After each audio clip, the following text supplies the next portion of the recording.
Okay, everyone accept. So once again, Kimmy welcoming Stacie, just telling her a little bit about our group.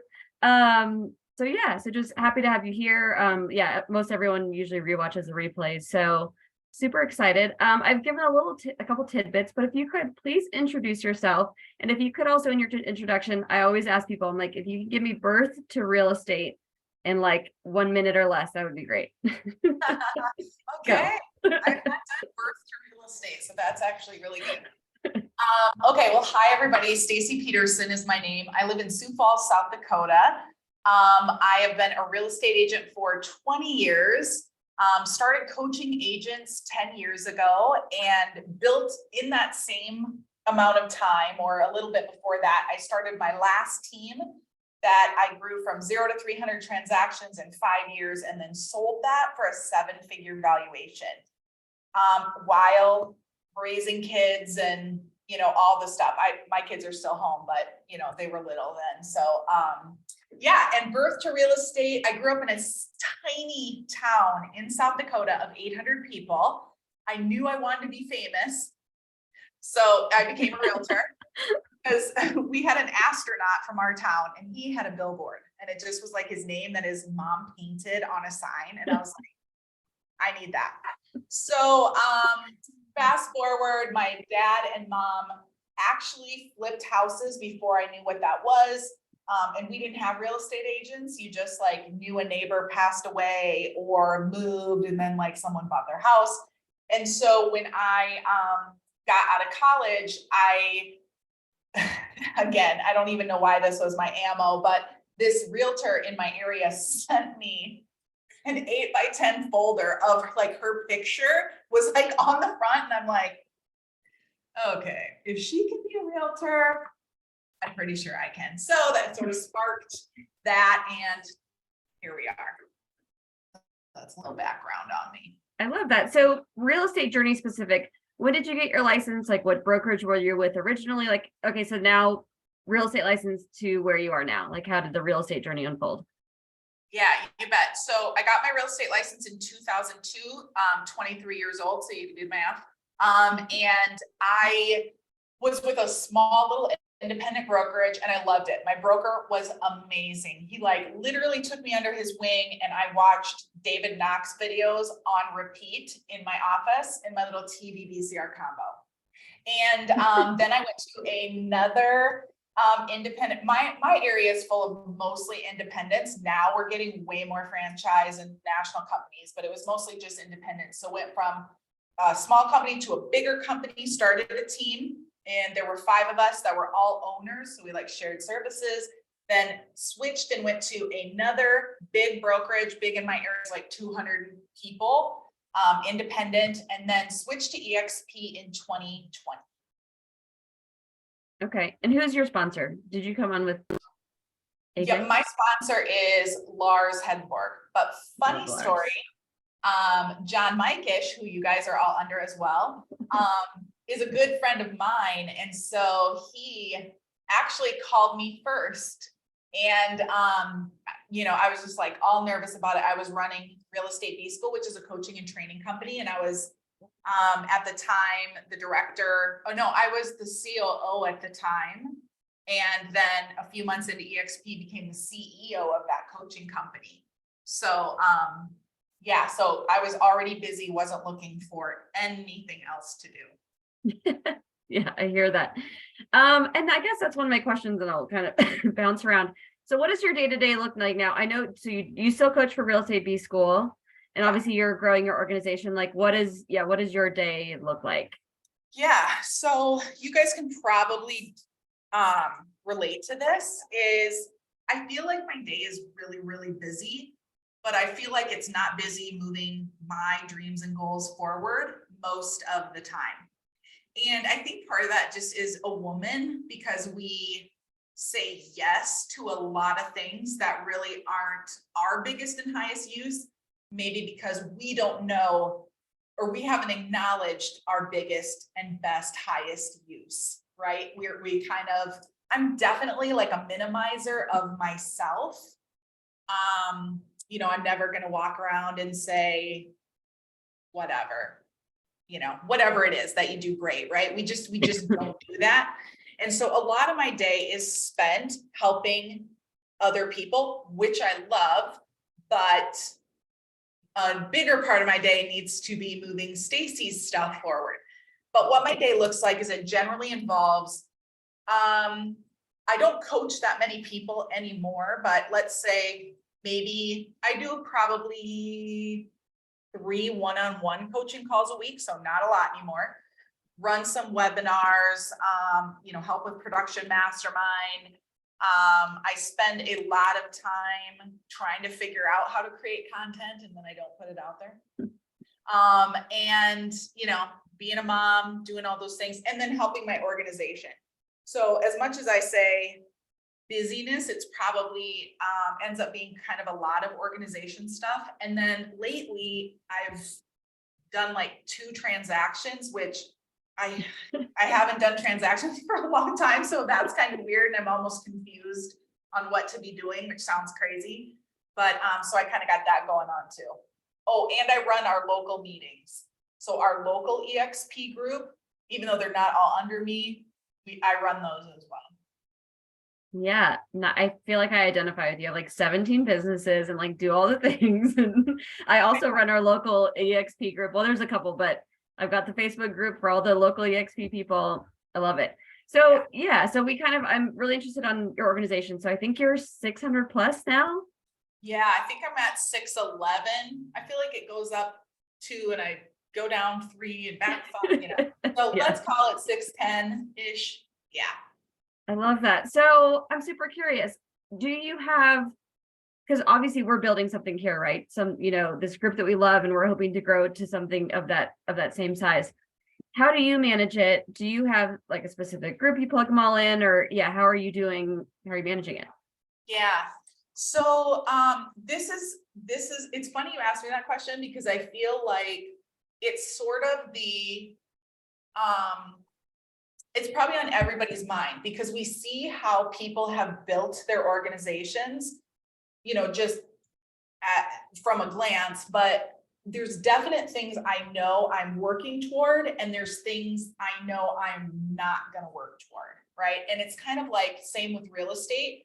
When you grow your business, you just kind of do it how either it happens or you mirrored someone else. And then sometimes throughout the journey, you look up and you're like, ugh, how did I get here? Like, how did this business become this? And it's either maybe not as fulfilling as it could be, or I don't feel like I'm using my strengths, or I'm like creatively blocked, or, things like that. And so my organization, where I'm actually at right now, and this is funny because I wrote this down. I was like, oh, I think I'm going to talk about this today because I'm going through it, and I always like to be authentic. I never want to claim like I have it figured out, because I don't. But I always think if like my purpose, I feel, is that if I can help people design the business that they love, then that will make me fulfilled, because I know that they are working towards something that really lights them up as well, which then lights me up. And so what I'm learning about my organization, yes, I plug them into Game Changers stuff. So I plug them into the production mastermind. I plug them into the attraction mastermind. We give away all of Real Estate B School's tools and systems. So I plug them into that. And then where I meant, like, I'm trying to build it in a way that reflects my personality, but also what I think they like. I'm a very much like, let's all build it together. Let's all go to the top, and then we can like have more fun, So I'm always like pulling some people, and then some people are pulling me because they've got great things going on. So that's good. But basically, this is totally like the longest answer to your question. Love it. But I'm learning how to align my business with my goals. So I've seen a couple people, like right when I started at EXP with, they were an agent attraction. When you come in and if production's your goal, you've identified some people that are like great at it, or you you think they are, and you're like, yes, that's what I want. Same with agent attraction, right? There's some people you're like, yes, that's what I want. If I had that, that would be great. Like that's a goal. So I watched a couple women, because I always like to, follow the strong women. And one of them said to me, I was probably EXP for a month. And I said, hey, I wondered if I could have a little bit of your time. I know you have like 1,000 people and maybe you don't have time, that's okay. But is there anything you would do differently? That's really what I want. So if you don't want to give me 30 minutes, blah, blah, blah. And she texted back, I'd love to actually give you 30 minutes. I literally have no time to myself. I'm overworked with my organization, big team, lots of production, all the things. And honestly, I'm burnt out. And I was like, well, thank you for being authentic. Like, wow. And I was like, well, if I can help you in any way, blah, blah, blah. But I knew right then and there that the traditional way of building it was not probably meant for women that say yes to everything, right? And so that's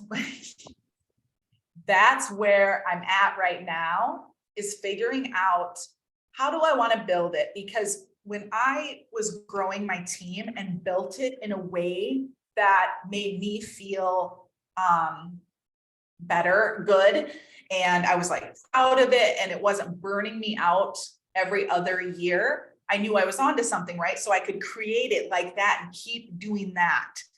So that's what I'm looking for as well in my organization, and then how to help people in my organization do the same thing. Like, I think as agents, sometimes we are afraid to say, this sucks. Like, it's taking the life out of me. It's stripping me from my relationships. I feel this mom guilt like no one else. I, have no time for friends. I'm drinking all the time, like whatever it is. And it's hard to admit to someone else, right? That we're not all like perfect on the outside, and kind of our industry demands that.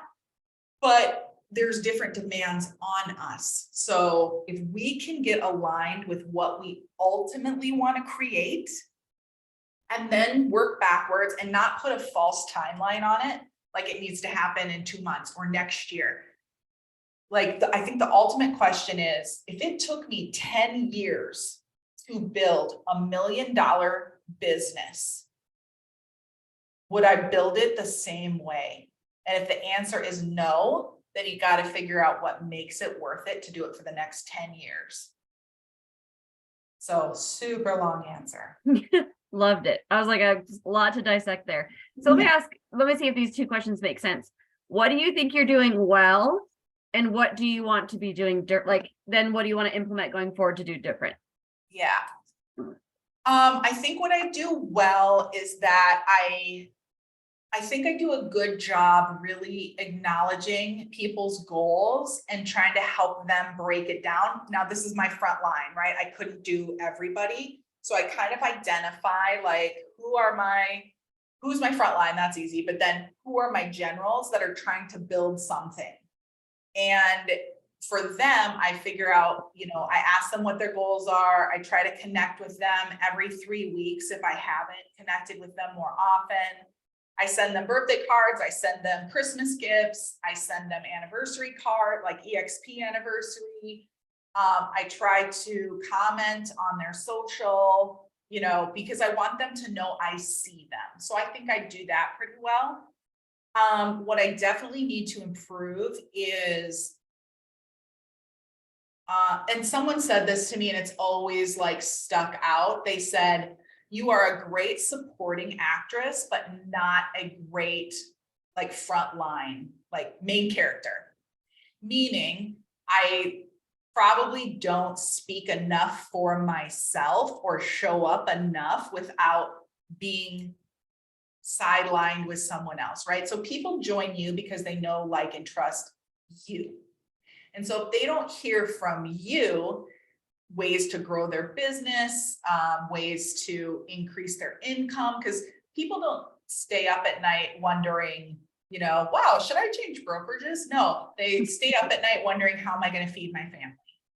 And so when you show up as the leader they asked for, you can help them achieve more. And so that's what I'm learning and figuring out. How do I do that? And really help them grow, not just show up to show up. They don't care what I look like. They want to know, like, extract information to help themselves. Yeah, I love that. That makes sense. So, for your frontline agents, and I guess you are doing one-on-one coaching right now. Obviously, we're kind of all in a similar market. Like, what are you seeing? Like, what's the feedback you're getting, and what's good advice you feel like you're getting right now in this market that can help other agents? Yeah. A lot of information that we're giving out is, kind of like, sorry, my chair just slipped, kind of figuring out back to the basics, right? Which essentially is, you've got to control the narrative and show up as the confident agent for them. And so when you know market stats, when you know what's happening in your local market, and you just have more conversations than the next person, you're going to win. And I really do think it's as simple as that. I think we like to make it complicated, and I do the same thing, but ultimately it's just who's having the most conversations with people that are ready to do business. And it might come from unlikely sources. It could come from, somebody saw you in a coffee shop talking to someone else, and it reminded them that you were an agent, which then turned into a referral 6 months from now. So sometimes it's that unlikely stuff that the more you're seen, the more conversations you have, I think ultimately equals you're going to win and you're going to hit your goals in real estate. Yeah, I love that. There's a quote. It's like the amount of conversations you have in a day are in a direct proportion to, the success of your business, which I think that's so true. And I love it. Yeah. So, and you mentioned frontline. How many do you have in your frontline? I have 32 in my front line. 20 Okay. are qualified. So I have some domestic teams in there. I have, let's see, how many agent? I only have, I think, one agent that doesn't sell anymore. Otherwise, mostly domestic teams. So that's why the number is how it is, which is most organizations, but. Gotcha. And then, so I know you're kind of like the systems queen. I feel like that's when I first saw you speak. You spoke, I don't remember where it was, Build. I don't know. No, it was a breakout room. Shareholders. Oh, yeah. Anyways. Yes. Yeah. At EXPCon or shareholders. I think it was shareholders last year. Yeah. So like, I mean, I have terrible systems. So Zandy, your husband's pictures up there again. Where do people, no, you're totally fine. Like, where do people even begin? Like, what are some, like, if you have a new agent that's like, I don't even know how to organize my life, I'm just a hot mess. Like, where can people start to break it down to like leverage their systems to build their business? Yeah. So I think the easiest thing to do is start with your calendar. And so if you look back on the last 60 days, maybe even 90, what activities were you doing that were similar? So like you had to do it more than once. Then I start to think about, okay, what can I automate? That's like always my first question. It's terrible. I wake up in the morning, literally, and I think, what could I automate? Like, how can I automate my medicine and brushing my teeth? Like, I mean, it's crazy. I'm always like thinking, I don't know. I took a disc and it said like your highest values are efficiency and ROI. I'm like, that's probably terrible for people in relationships with me. But yeah. So I'm always looking for what kind of, system is kind of a buzzword. So what kind of automation can happen in either some piece of this or all of it? And then I always ask myself the question, if I was on a beach for 2 months, how would I know that my business is healthy without me?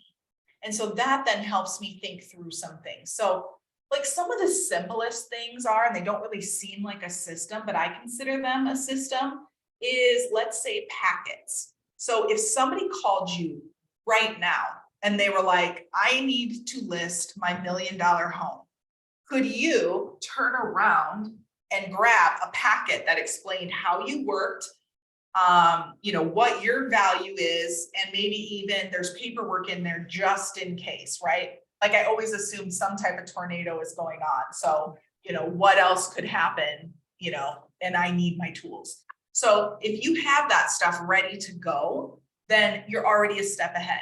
Because how many agents show up for appointments or even open houses or whatever, and they have like nothing with them? We must look ridiculous, right? If we like do that.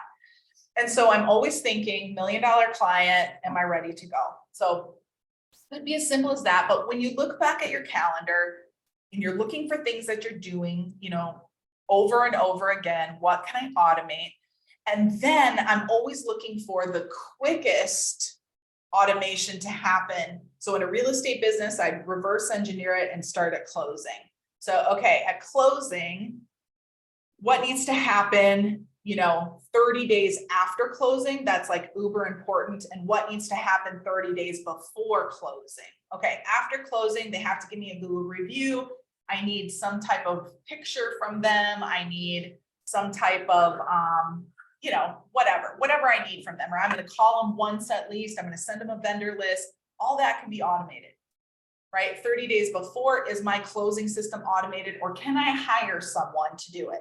So if you realize you're spending, 10 hours producing a closing because you're checking paperwork and, like if you gave it to someone for $500 until that amount hit like $15,000, then you need to hire someone. But up until then, you can let go of $500, charge your clients a transaction fee or up your commission or whatever you need to get it taken care of. But think like, who can help you? Like, here's a good example. I always say, and every like mom will get, even if you're not a mom, but let's just say moms will get this. And I see Kirsten with her 2 little cuties there. So like, wouldn't it be amazing to like show up at their birthday and you didn't have to plan all the decorations and you didn't have to like coordinate with Chuck E. Cheese and you didn't have to give grandma all the ideas of the toys you do not want to come into your home, like all the things, send out the invites. Like, I want to be the dad who's like, oh, neat, what a great party, love your presents, right? Like, think that way in your business. How can you be the surgeon? How can you just show up for certain things? And then how can we automate or leverage or find who to do the rest? So that's kind of an easy way to think of like, what systems do I need? And maybe you have a running list. Here's things that I want to get off my plate ASAP, but I can't yet. But here are some things that I can. And it makes you feel like you're working towards something too. Like, okay, look at all these things I did automate for myself. And then now this is my next list that hopefully I'm getting to. Yeah, I love that. And I've been working on my calendar and I'll kind of share what I do in very novice level. And I'd love to hear what you do because we can start there. I have a business coach. He recommended things you hate doing, like, and you're trying to get rid of, you put in red. So like, that's got to go. So every time I look at my calendar, like the first week it was like all red. And now I just like have a few things red smattered in there. Yellow is flex time. Blue is like family. Light green is like one step before income producing. And then dark green is like absolutely income producing, or like a buyer's consultation or a listing presentation. Like that's pretty close to like what's going to get you some income. So I think that visual is super helpful to live by your calendar and to kind of motivate you to move things around. So do you have any like tips and tricks that you use in your personal calendar to move things along? That one's good because I love visual things like that. That's really cool. I do when I'll give you an example of when I'm really stuck. Okay. Because as much as I love systems, I am not the best person to operate the systems. So everything has to be like so easy, like a monkey can do it and then I can do it. Like it's just weird. I'm just not great at consistency. But one thing I do love to do is the first thing in the morning, I get up, make my coffee, right? And I try to have it batch. So what that means is my vitamins are beside the coffee maker. So I know, take my vitamins because I will make coffee and my journal sits there. Okay, then I take my journal and I brain dump.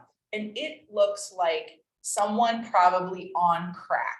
It's like, I gotta do this today. Oh my gosh, I forgot to get groceries. Oh darn it, somebody needs to feed the dog. Ugh, great, those clothes are mildewy. Like the last time I looked at the washer was like 4 days ago. Oh, I can't believe this happened. So it's just like that. And I just let it flow. Then I go back through and I circle the things that relate to actual business, because that's what I'm trying to get to. But I need this like dump time to get it out of my head.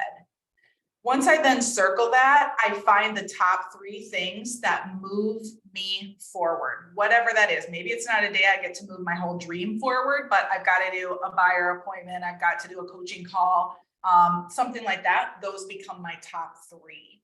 Then at the end of the week, I'm better at this in the summer. But at the end of the week, I like to, on Saturdays, like judge my week or analyze my week to see, did I actually get those top 3 things done? Or because my tendency is, because I want to knock out a whole bunch of stuff, I'm like doing the busy work instead of the meaningful work. So I try to analyze it so I can be better the next week. And it's always a work in progress. Like I'll go seasons of, I'm like busy queen. And then I'll be in a season of like, hey, you got some stuff done. Like, a job. So it helps me enjoy the journey a little bit better, instead of always striving for a destination that I'm never happy when I get there, because I feel like, that's it. Like, okay, because I didn't pay attention to the whole journey and like give myself kudos or coaching, during the time. Yeah, that totally makes sense. And sticking with systems for a second, and I know you said you're only doing like 2 transactions right now, or actually that's maybe a good question, because you've got a million other things going on. It's not just 2 transactions. But so in only doing 2, what systems are you using for those transactions? Like you mentioned automated 30 days. Like, do you have something that automates that for you? Do you have a transaction coordinator? Like, what do you do? Yeah, so immediately when I started like helping a couple people with transactions, I immediately hired a transaction coordinator. So all they do, like that is their business. So I pay them per transaction. And I like literally, once I get the paperwork, I hand it to them. Now I had to vet it out because I am a systems person. And so prior to when I had my team, we had it all built out and we had our own transaction coordinator. So I still have all those things. So I had to make sure my TC represented like how I work throughout the transaction, and she's great. So if you find someone that you love, just use them, and if you don't, keep looking. So we have that going.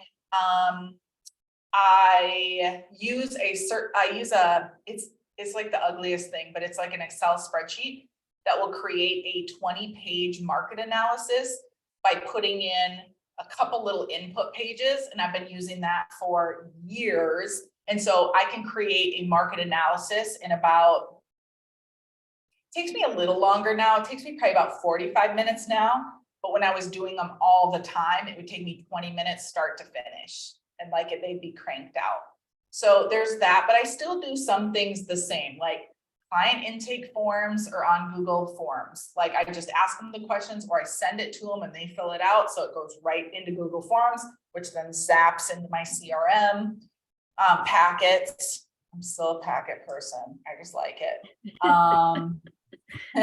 Well, so let's do time out. So you said CRM. So what are you using, KV Core, or what do you have a different CRM? No, I do use KV Core. Yep. Okay. Yep. So I just zap it into there. Okay. And KV Core is a beast. How have you spent time developing it? Are there things you recommend to focus on? Resources? Like how do people build their KV Cores? Yeah, I think that's like a huge question for so many people.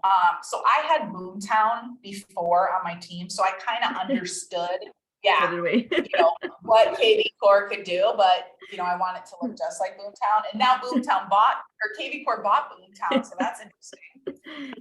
But there are like 2 people that I've found that do a lot of training on KV Core. One girl, her name is Sylvia. It's like, yeah.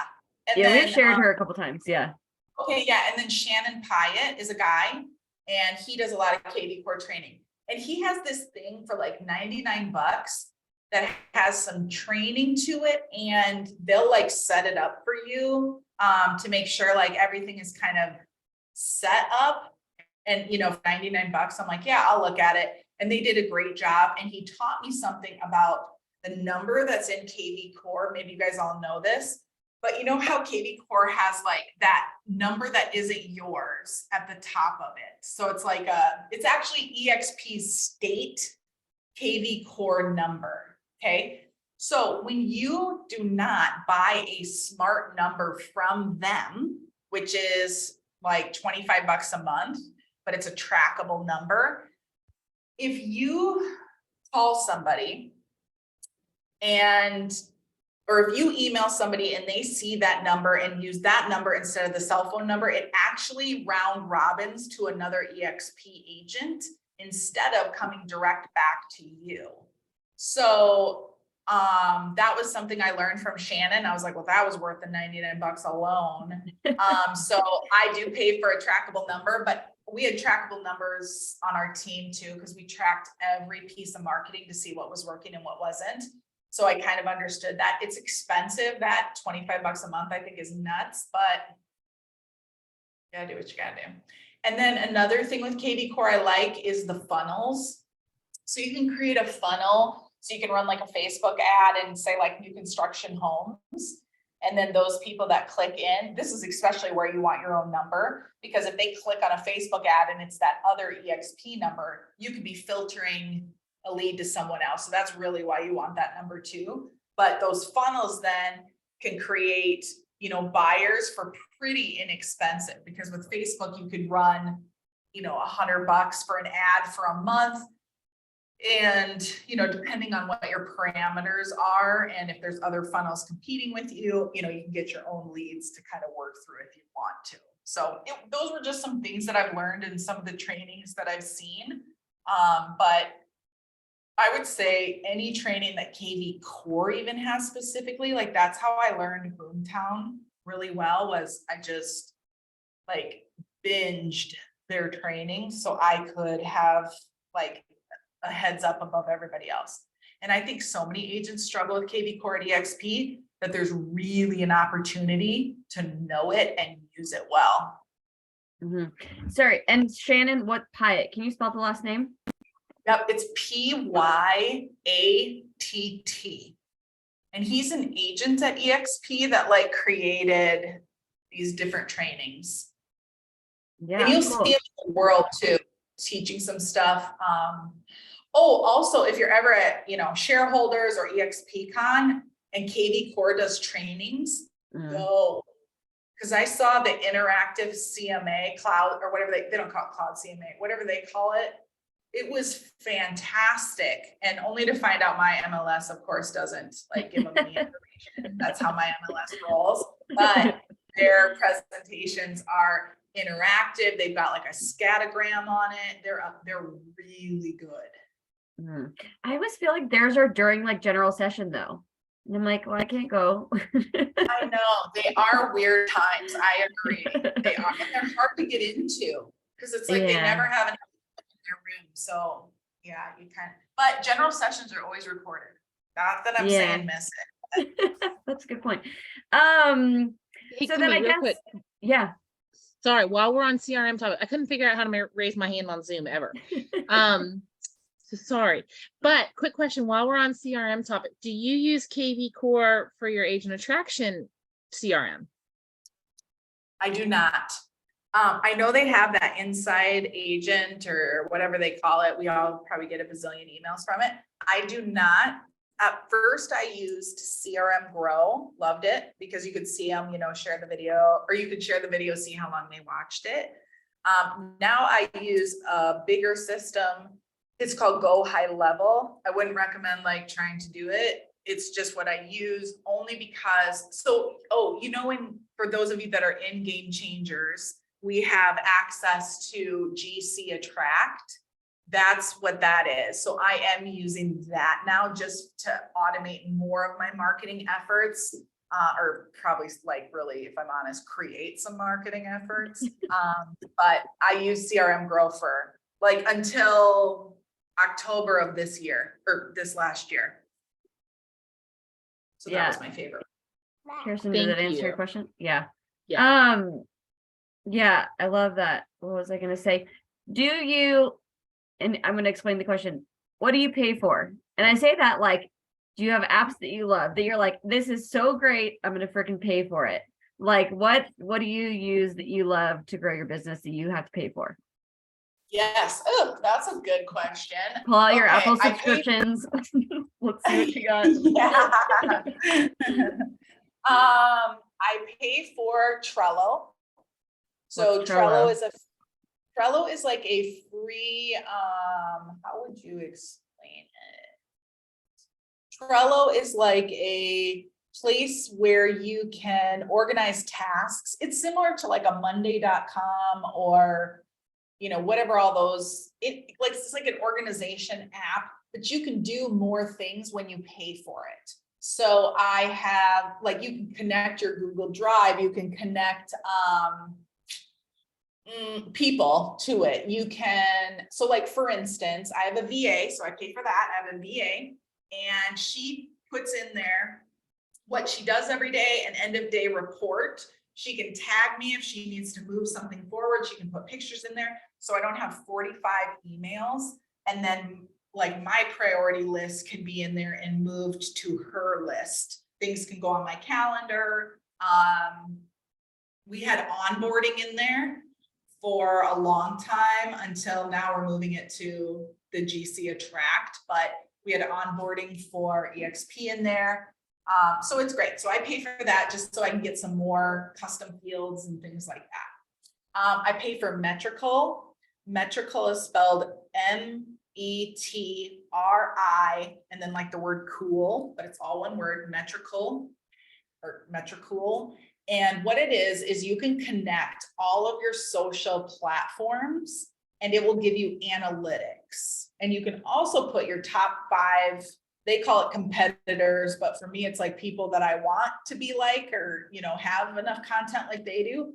And it tells me what their best producing posts are, how many followers they have, engagement, like it's crazy. It's like Big Brother for social.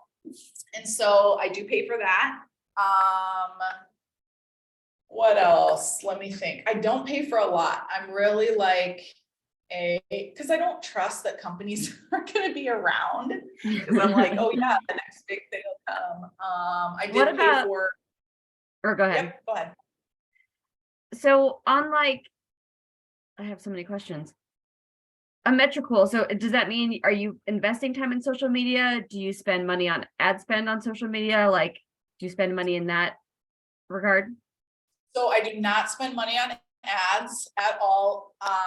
And I'm trying to ramp up my social. So right now I'm pretty spotty, but I've chosen my normal king platform, or the platform that I concentrate on the most, was always Instagram. And then I lost my account a year ago. Like, it claimed I violated a community standard. I'm like, I don't even post enough to violate a community standard. So, I mean, whatever. So, you know how you hear about it all the time, people lose their accounts. So I lost my account and I kind of lost my mojo with it. Like, it just, like, I don't know. I was so mad. So lesson learned there, make sure anything that you put on social, you have filmed it on your phone and then put it into social platforms, because I lost everything, right? Like kids' stuff, you know, like you did a post, like my daughter did competitive gymnastics. And so I like lost all those like award pictures because I would just take it in the app, like not thinking. So anyway, so Instagram was my king platform. I am switching over to my king platform to be YouTube so I can repurpose more content. And so I do now, just like as of 2 weeks ago, I'm just starting to film my content so I can push out more at once. But I pay for it. It's called Storyblocks. And Storyblocks gives me B-roll and it gives me audio if I want it, additional audio that's royalty free, so I can use it on YouTube. Because you know how Instagram, yeah, you can go get a sound that you want, not a problem. But when you go on YouTube, you can't. And maybe you want like a swoosh for a transition or something. So Storyblocks. I pay for Canva. And that is it. That's really it. Otherwise, we run everything on those tools. Yeah, I love that. And I feel like I personally do a lot with social media. I'm also now getting into YouTube. We've got some great YouTubers. Beth has a great channel. Kirsten's got a channel. So I feel like we're all dipping into that pool. Actually I hosted a social media event and Levi Lassick, I'm gonna butcher his last name, spoke. He's obviously the YouTube freaking king. So super excited. So story blocks, I love that. I'm definitely gonna look into that. So for YouTube specifically, like, do you do all your editing, like your intro video, outro video, edits, thumbnails? Like, what are you doing for all those? Okay, so you know my thoughts on everything. I'm like, there How do is we no automate it? yes, like what is this? Like, do people actually sit there and work on thumbnails? So my first thought was have my VA do it. So what I did is I went in and I created in Canva like 5 ideas that I liked. I also screenshot pictures on my phone, save it to an album on my phone and share it with her because she can then see it. But my son is actually 15 and you know, those guys know everything. So he's actually in this next office over here editing my YouTube right now. Oh my God, my oldest kid is 5. I got I need Yeah, one I of just those. told this guy I was putting him to work. I was like, Right, did you hear yeah. that? You're starting work. Right. If your kids know the name Mr. Beast, they can edit video. So just a couple years, you guys got it. Oh my God, Mr. Beast. So I was reading the YouTube formula and it's a lot of it's around the Yeah. Mr. Beast. I didn't even know who he was. So last night at like 9:30 at night, I'm on Mr. Beast, like going down the rabbit hole of like YouTube videos. Yeah, it's every kid knows Mr. Beast. It's crazy. Yeah. Oh my But God. so my suggestion would be if you don't have my son's name is Cohen. If you don't have a Cohen, if you don't have a 15-year-old, then definitely a VA or Fiverr. And you know, maybe you do it for a little bit yourself, right? We all have to do things for a while. But it's just not something I could sit there and do and film and like, I don't know. I just couldn't do it. It's just not my that's thing. not your highest and best use, right? And that's what I think too. I'm like, I've got plenty of other businesses to run where it's me editing my own YouTube videos, not my highest and best use. Yeah. And if you are editing it, okay, so I'll give you this tip. I don't know if you guys follow, her name is Virginia Kerr, Kerr. And Virginia was a newscaster and created like just Instagram starts selling like video coaching, and she is so tactical. I love tactical people. Like, tell me exactly how you did it or what you're doing. And so she talks a lot about how to do things on YouTube. I've learned a ton from her. And one of the things that she does is she edits her YouTube in iMovie. She's like, I edit it right there. I drop how you get words on the screen, you know, like when not just captions, but people put like, it'll be like a really cool font. She does that on Canva on a green screen and pulls it into the video. So I like simple things. And again, iMovie, like it's not, if you have a Mac, you're good. You know, you don't have to pay for it. Right? Yeah. So otherwise, a lot of people were using like a CapCut or something like that. But you know, another tip she gave me about YouTube was what she does. So if you're going to use your phone, and you guys probably already know this, but if you're going to use your phone to film, use this side of it because this camera's like way better, right? And so, but then I can't see myself. I know that is the bummer. Like, I hope I'm like, you know, put a mirror up. What? I said, Kimmy, put a mirror up. Oh, that's a great idea. Yes, exactly. And then she said what she does is she films in snippets. So like, you know, like, hi, this is Stacie Peterson. Welcome to my channel. Like, for instance, stop the video. Okay, start it again. Here's point number 1. Okay, stop. Okay, here's point number 2. And it allows her to edit it quicker. So she likes that instead of ending with a 30-minute video that she has to go back in and like cut out, you know, like a dog squeaking a toy and you stumbled over your words and, you know, whatever, she can cut all that out. So I like that tip too, because it's kind of how we would do reels, right? We go in there, we can like cut out stuff. And so I like that. I liked that tip. I thought that was easier. Yeah, I love that. And does your channel, is it just around your personal brand, or do you have a title to your channel, or what's your mantra? You know, it is just my name, but I do struggle with that because I'm like, no one even knows who I am. Like, is this even a thing? But I'm going with it for now. And I guess when I hit all the subscribers, I'll change my name to like, you know, I don't know, Mrs. Beast, something crazy. There you go. And people know who you are. So we're doing this group and we have to like kind of slate our speakers. And someone's like, who got Stacie Peterson? I was like, people know who you are. I was like, that would be me. But no, well, so I'll kind of wrap it up there. I mean, like I said, I could go down every rabbit hole, but I don't know if anyone on the call has a question. I know Kristen's with Corey too. Anyone on the call have any questions? I have a question. Yeah.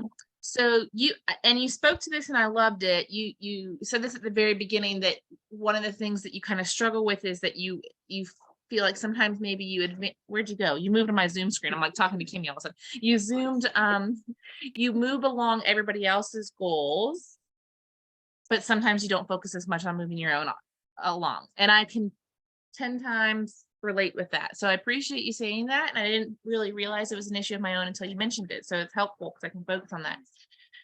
One thing I want to ask you about is you obviously have a really great agent attraction organization.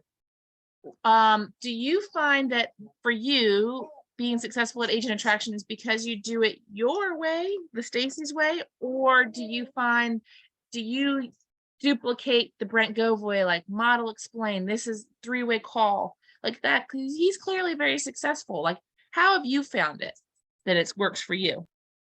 Yeah, that's a great question. So I did follow the model of I piqued their interest, sent them the video, you know, get them on a 3-way. Now I've probably tailored it a little bit where, well, I shot my own model explained because I felt like if I was calling them and they knew me, then, you know, I could probably explain it. And I kind of wanted to cover other things just in so heavy revenue share, like the model explained. And EXP is shooting a new one, by the way. So Brent will have his, and then there's going to be an EXP official EXP explained. So I'm excited to see that come out and see what it's about. But now mostly what I do is I text someone like, hey, I want to run something by you. Do you have a minute?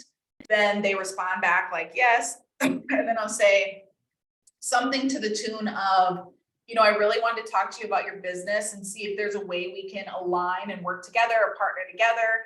And if they're like, is this EXP? And I'll be like, no, it doesn't have to be at all, but I really want to get to know your business better and see if there's any opportunities for us. And then, and I feel good saying that because I really do. Like, I don't care if they join EXP or not. Of course I want them to, but it's not for everybody. And, you know, so then I will meet with them or whatever, send them my video if I want to, but then I always get them to a 3-way call, like always. And I think the most important thing about that, the reason I do that is I want them to see support in the organization. Otherwise, I feel like I look like every other broker that met with them, if a broker met with them. So I want to show like, no, there's lots of people I can connect you to, or lots of people to help you, you know, move forward in the process while you do your due diligence. So that's a little probably something different I do than just the standard. And you don't always, and thank you for sharing that, you don't always watch your video or a video with them. You don't sit down and watch it side by side.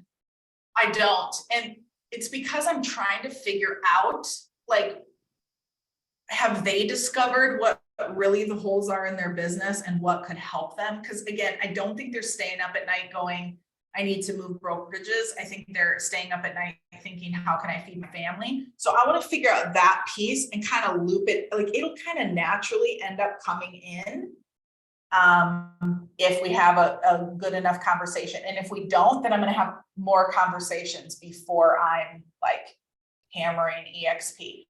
Now, the day, like day one when I came, it was like the goal to just get them to look at EXP like now, like, we're moving EXP, like this is a thing, let's go. So I've changed that a little bit with people that I really want to, because I'm a relationship person. So that's kind of how I do it. I appreciate it. So it sounds like for some people, because you're that relationship person, it might be a longer play. It's a long, okay. Yeah. Yep. Definitely a long game instead of making it this like stressful thing. Like I got to get them today. There'll be quick ones, but most people are going to be a little longer. Thank you so much for sharing. Super helpful. Yeah, you're welcome. Hey, Stacie, Hey. thank you so much for being here.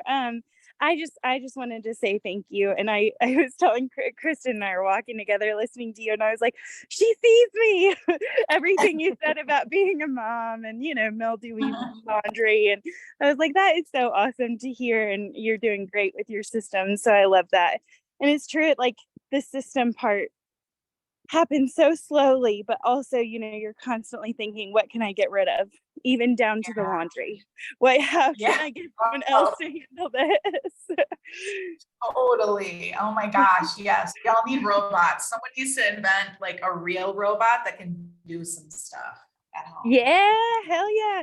And it's funny. It's like, I've told my husband, stop doing the laundry because I cannot stand your system. and then I'm frustrated that I'm doing it. And it's like, we got to figure out systems to make our lives easier and better. So yes, that's right. That's exactly right. Well, yeah, I'm glad that you resonated with it, because I think, like I said, it's so true, and sometimes we just don't speak it. So like you guys do in your group, but we don't realize that other people are struggling too. And the more I think we kind of come around each other, the better we all feel like, hey, I'm not weird. Like this is a thing. Okay. So Yeah, totally. Well, we're about at 4:00 and I want to be respectful of your time. Thank you so much. And to let you guys know, everyone else who watches this, I literally workplace message Stacie. Like, I don't think people also realize it at EXP. Like, I'll workplace message like all sorts of people. I watch people on YouTube and I'm just like, Jesse Zagorski. I'm like, sure, what are you doing? Like, just messaging him. So use your resources, connect with Stacie. But thank you so much for your time. And we will see you, I'm sure, around at all the things. yeah, definitely. I can't wait to see you guys, and I appreciate your time too. So thanks for having me. Thank you so Thank much. you. All right. Have a great day, everybody. Bye, thanks.